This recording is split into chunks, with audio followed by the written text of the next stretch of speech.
Okay, this next principle I don't think is technically a mathematical principle, but it's one that permeates magic in general and card magic in particular. So what I thought we would do is just go ahead and illustrate this principle, and partly because it's just so ubiquitous. It has so many different incarnations, and once you understand the principle, you can see its application in so many different areas. Okay, so I've shuffled the deck, and you have the spectator shuffle the deck. And so what we're going to do is we're going to put out cards all over the place, as you can tell. Okay, we have cards messy, and we can do a table wash if you like. And now the goal here is to test your intuition. What kind of intuition do you have? And the way that we'll test it is I'm going to just kind of like randomly ask for certain cards, and I want you to use your intuition and see if you can find those cards without actually looking at the faces of the cards. Okay? For your first card, why don't we go with a crowd favorite? The Queen of Hearts seems to be about everyone's favorite card. So see if you can kind of use your intuition to locate and pick up the Queen of Hearts. Don't look at it, but hand it to me, and at the end we'll see how you did. Now you have to realize that there's only one of me here, so if I had a spectator here that would be helpful. So I'm having to play both the spectator and the performer, so you're going to see like both sides of things simultaneously, but I'm going to try to do that in a way that is to your advantage, actually. And it's going to give you an opportunity to detect the method here. And I think if you do, you're far more likely to remember it and be able to use it correctly. Okay, so I've asked for the Queen of Hearts. Okay, so the person, they might come over here and go, I think this is a queen. Okay, now they don't look at it. Remember, they don't look at it, but they give it to me. And then I look at it. I'll show it to you.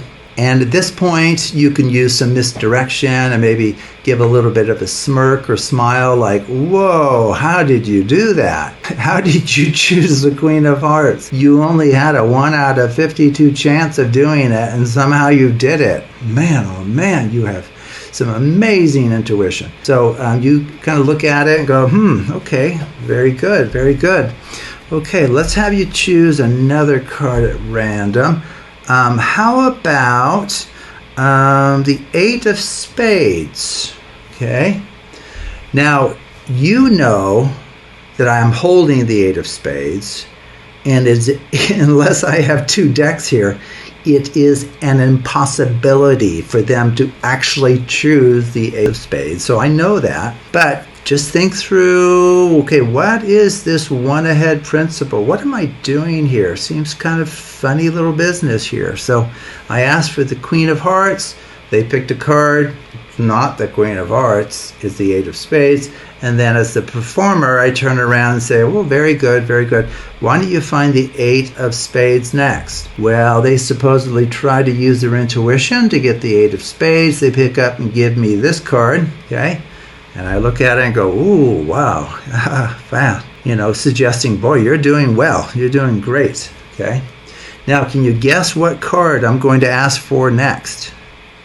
That's right. I'm going to ask for the 5 of Spades, okay? And I'll say, well, how about another spade? So maybe a 5 of Spades. Can you use your intuition to find the 5 of Spades? And maybe they come way over here and they grab this one and they hand it to you, and you look at it and go, okay, wow.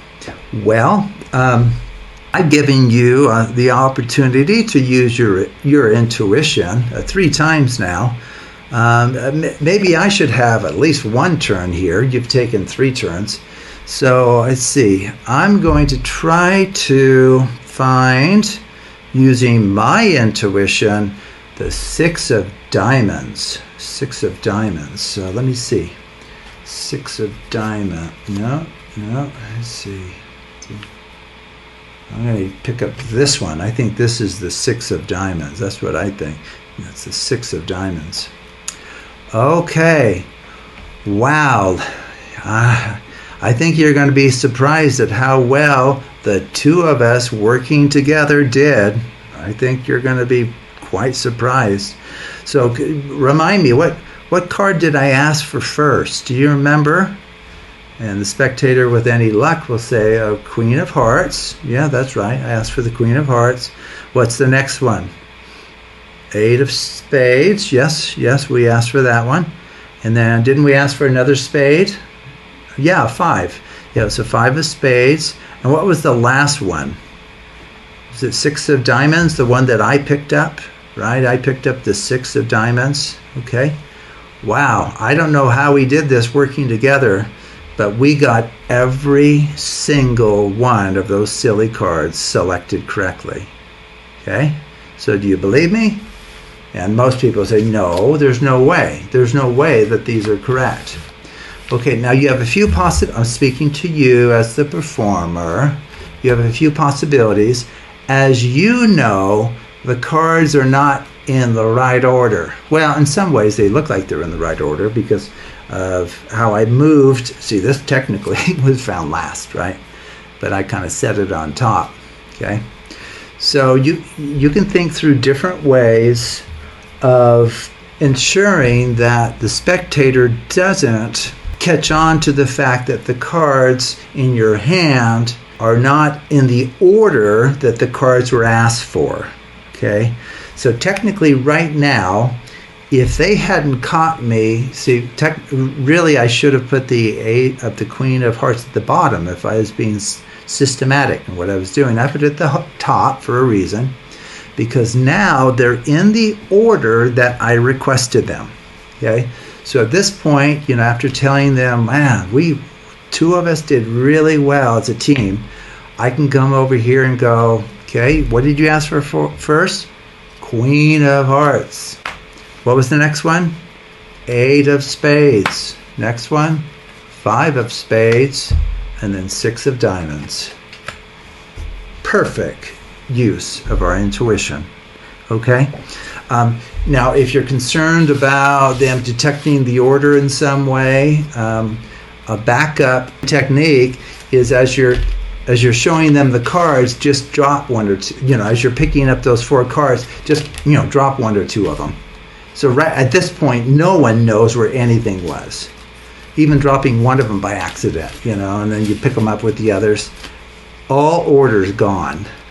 You've completely covered your tracks. Okay, so there's a number of ways to keep them from detecting that, wait a second, the order of the cards in your hand doesn't quite match the order that the cards were asked for.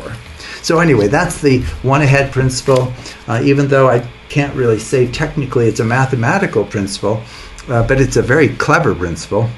And of course, the whole idea is, as the performer, you need one piece of information. You need to know something. You need to know one answer to a question, or here I need to know the identity of one of the cards and its location, something like that.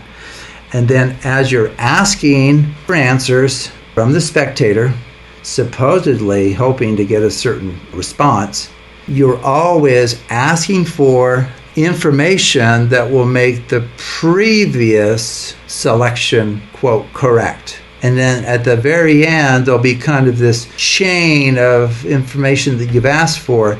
And to complete the chain, you're going to have to take advantage of the fact that you do know something for sure. And you're going to make it look like that your answer just fits into this chain of correct answers when in fact it's completing the chain.